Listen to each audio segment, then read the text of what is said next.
ചൂട് ചർച്ചയും ചായ പേ ചർച്ച. അതെ ഞങ്ങളുടെ കൺസെപ്റ്റ് ഏതാണ്? ചായ പേ ചർച്ചയാണ്. എന്തെന്ന് പറയട്ടെ, നരേന്ദ്രമോദി ഒന്നാം തരം ചായ അടിക്കുന്ന ആളെന്നാണ് അവര് പറയണത്. മനസ്സിലായില്ലേ? പക്ഷെ ചായ ഇവിടെ വിൽക്കൂല. കേരളത്തിൽ ആ ചായ വിൽക്കൂല. ചായ വിറ്റ് നടന്ന വ്യക്തി തന്നെ പറയാൻ ഞങ്ങൾക്ക് അഭിമാനം കിടന്നില്ല. അങ്ങനല്ല പറഞ്ഞേ.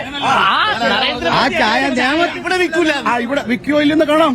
റിസൾട്ട് വരട്ടെ. കുഴപ്പ റിസൾട്ട് ആയിരിക്കും. ഡിഗ്രി സർട്ടിഫിക്കറ്റ് കാണിക്കില്ലെന്നേ ഉള്ളൂ. മനസ്സിലായില്ലേ? അതൊക്കെ ഇവരുടെ ആഗ്രഹങ്ങളല്ലേ. UDF-ഉം LDF-ഉം പറയുന്ന ഇന്ത്യ ഭരിക്കുന്ന പാർട്ടിയാണ് BJP. നാളെ കേരളത്തെ മുഖ്യമന്ത്രിയാകുന്ന സംശയം വേണ്ട. എഴുതി വെച്ചോളൂ. ഇടതുപക്ഷത്തിന് വളരെ സ്വാധീനമുള്ള ഒരു മേഖല കേരളം. അവിടെ ഒരു ഉടായ്പ നടക്കില്ല. കാരണം എന്ന് പറഞ്ഞാല് ഇവരുടെ എല്ലാ കാര്യങ്ങളും നാട്ടുകാർക്ക് അറിയാം. ഇല്ല, നമ്മളത് തിരുത്തം ചെയ്തല്ലോ. ലേബർ കോഡ് കൊണ്ട് ഇടതുപക്ഷത്തിന് ഇടതുപക്ഷത്തിന് ഒരു നയമുണ്ട്. ഇടതുപക്ഷത്തിന് ഒരു നയമുണ്ട്. ആ നയത്തിന് വ്യതിചലിച്ചാൽ തിരുത്താൻ തയ്യാറുള്ള പാർട്ടിയാണത്. അതുകൊണ്ട് അക്ഷരപരമായി ഒരു നാണയത്തിന്റെ ഇരുവശമാണ് LDF-ഉം BJP. അല്ല, പക്ഷേ നോക്കൂ, നമ്മുടെ കേരളത്തിൽ മാത്രമേ കേന്ദ്ര സർക്കാരിനെതിരെ 1 ഡസൻ പ്രമേയങ്ങൾ പാസ്സാക്കിയിട്ടുള്ളൂ നിയമസഭയിൽ. കോൺഗ്രസ് ഭരിക്കുന്ന സംസ്ഥാനങ്ങളിൽ രേവന്ത് റെഡ്ഡി പറഞ്ഞത് മൈ എൽഡർ ബ്രദർ എന്നാണ് നരേന്ദ്രമോദിയെ. കേരളത്തിന്റെ നിയമസഭയില് ഇതേവരെ BJPക്ക് ഒരു സീറ്റും ഇല്ലാതെ BJPയുടെ നയം നടപ്പിലാക്കി കൊടുക്കാനാണ്. കേരളത്തിൽ ഒഴിച്ച് ബാക്കി ഹിമാചൽ പ്രദേശ്, കർണാടക ഇവിടെ എല്ലാവരും ഒന്നും തിരിച്ചിട്ടില്ല. കോൺഗ്രസ് ഭരിക്കുന്ന ഏത് സംസ്ഥാനത്താണ് PMCയിൽ ഒപ്പിടാത്തത്? അതൊന്ന് പറഞ്ഞുതരൂ. PMC ആണ് നിങ്ങൾ ചർച്ച ചെയ്യുന്നതെങ്കിൽ കോൺഗ്രസ് ഭരിക്കുന്ന രാജസ്ഥാനിൽ ആദ്യം ഒപ്പിട്ട സംസ്ഥാനമല്ലേ അശോക് ഗെഹ്ലോട്ടിന്റെ സമയത്ത്? ഹരിയാനയിൽ ഒപ്പിട്ടില്ലേ? ഹിമാചൽ പ്രദേശിൽ ഒപ്പിട്ടില്ലേ? രാജസ്ഥാനിൽ ഒപ്പിട്ടത് കോൺഗ്രസ് സർക്കാർ. തെലങ്കാനയിൽ ഒപ്പിട്ടത് BRS. തുടരുന്നത് രേവന്ത് റെഡ്ഡി. അവിടെ നമ്മൾ കേരളത്തിന്റെ വിഷയത്തിൽ പറയുന്നതൊക്കെ അത് നമുക്ക് പിടിച്ചില്ല പറ്റില്ല. അല്ല, പ്രശ്നം എന്താ വെച്ച് കഴിഞ്ഞാൽ PMC ക്യാബിനറ്റ് അറിയാതെ ഒപ്പിട്ടത് ഇവരുടെ ഭാഗത്ത് നിന്ന് തെറ്റാണ്. അത് ഞാൻ നിങ്ങളുടെ കൂടെ ഇല്ല. അത് നിങ്ങളുടെ കൂടെ നമ്മളില്ല.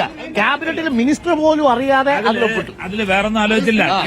കേന്ദ്രത്തിന്റെ ഫണ്ട് കിട്ടുക, സ്കൂളുകളുടെ വികസനം, ഈ നാട്ടിലെ കുട്ടികൾക്ക് അർഹതായ പൈസ കൊടുക്കാൻ വേണ്ടി ചെയ്ത് തെറ്റിദ്ധരിക്കപ്പെട്ടു. പക്ഷേ PMCയെ കുറിച്ച് നമ്മുടെ ഇന്നത്തെ വിദ്യാഭ്യാസ മന്ത്രി ഡൽഹിയിൽ പോയി ആദ്യത്തെ പത്രം ഒപ്പിട്ട് തിരിച്ചു വന്നപ്പോ ഇവിടെ ഉണ്ടായ വിഷയം എന്താ? CPI ഇടഞ്ഞു. CPI ഇടഞ്ഞതിന് വിശ്വം, അതായത് ബിനോയ് വിശ്വം ഇടഞ്ഞതിന് ശേഷമാണ് ഞങ്ങൾക്ക് വേണ്ട എന്നൊരു നിലപാട് സ്വീകരിച്ചത്. പക്ഷെ അതുമൂലം കോടിക്കണക്കിന് വിദ്യാർത്ഥികളുടെ ഭാവി അനിശ്ചിതത്തിലായിട്ടുണ്ട്. ഞാനൊരു സംശയം ചോദിച്ചോട്ടെ, ഈ PMC ഒപ്പിടാതിരിക്കുന്നതും ഈ ഫണ്ട് കൊടുക്കാതെ തമ്മിൽ എന്ത് ബന്ധം? ഒരു ബന്ധവുമില്ല. പിന്നെ ഇതിനെ കൊടുക്കുന്നത്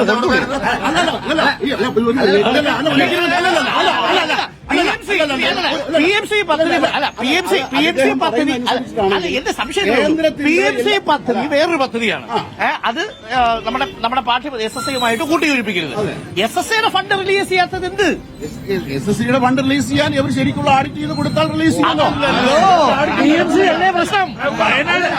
വയനാട് വന്നിട്ട് ഒരു കുഞ്ഞിനെ എടുത്ത് തോളി വെച്ചിട്ട് ഒരു നയ പൈസ കൊടുക്കാത്ത പ്രധാനമന്ത്രിയാണ്. അവസാനം കേന്ദ്ര സർക്കാർ കൊടുത്തു. കോടി രൂപ കേന്ദ്രത്തിൽ നിന്ന് വാങ്ങിച്ചിട്ട് യാതൊരുവിധ ഓഡിറ്റിംഗും അതിനുള്ള കണക്കും കൊടുക്കുന്നില്ല. അതാണ് ആ ധാർഷ്ട്യമാണ്.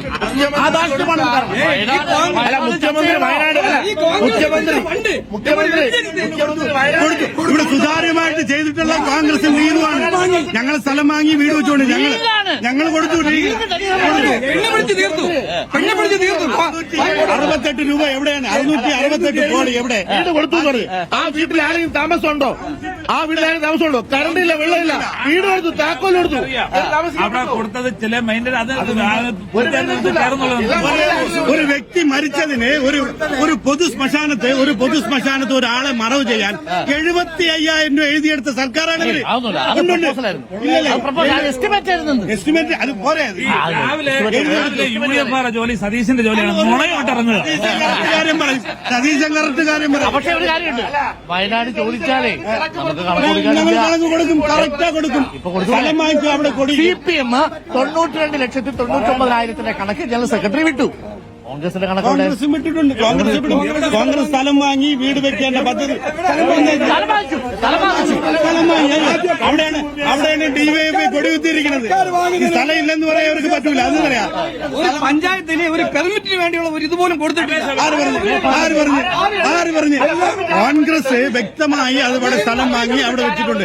അവർ സ്ഥലം വാങ്ങിയില്ലെന്ന് ഇടതുപക്ഷക്കാർക്ക് പറയാൻ പറ്റൂല. പെർമിഷൻ കൊടുക്കാത്ത LDF സർക്കാരല്ലേ? LDF സർക്കാർ കൊടുത്തു. മേപ്പാടി പഞ്ചായത്ത് UDF ആണെന്ന് സർക്കാരാണ് നൽകി കൊടുക്കേണ്ടത്.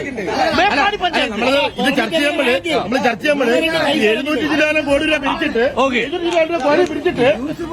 കറക്റ്റ്. അതായത് മേപ്പാടി പഞ്ചായത്ത് ഭരിക്കണ UDF പോലും അവിടെ ഇവർ അപേക്ഷ കൊടുത്തിട്ട് വീട് വെക്കാൻ അനുവാദം കൊടുത്തിട്ടില്ല. കൊട്ടിക്കോശിച്ച് കോടിക്കണക്കിന് രൂപ കൊട്ടിക്കോശിച്ച് പരിപാടി നടത്തി ഇന്ന് ആ വീട്ടിൽ ഒരാൾക്ക് താമസിക്കാൻ കഴിയുന്നുണ്ടോ? ഇല്ല.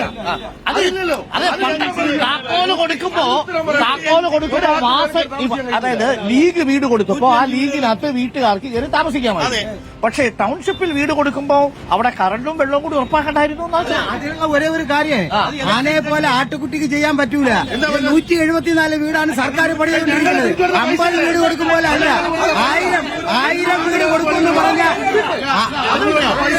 ആനയും ആട്ടിൻകുട്ടിയും തമ്മിൽ അടിച്ച് പാവപ്പെട്ട ജനങ്ങൾക്ക് ലക്ഷോപലക്ഷം ജനങ്ങൾക്ക് ഇവിടെ കുടിലില്ലാതെ പുറത്ത് അവര് അന്തി ഉറങ്ങുന്നുണ്ട്. അതിനൊരു തീരുമാനം ഈ LDF UDF ചെയ്യാം. നരേന്ദ്രമോദി എന്നെ വീണ്ടും തുടർന്ന ഈ വഴിയാധാരം ആവണല്ലോ. കാരണം വന്ന് കൊച്ചിനെ എടുത്ത് ഒക്കത്ത് വെച്ച് അപ്പൊ ഞങ്ങളൊക്കെ പ്രതീക്ഷിച്ച് ഇപ്പൊ കൊടുക്കുന്നു. പക്ഷെ ഒന്നും കൊടുത്തില്ല. അതാണ് ഞാൻ ഇരിക്കുന്നത്.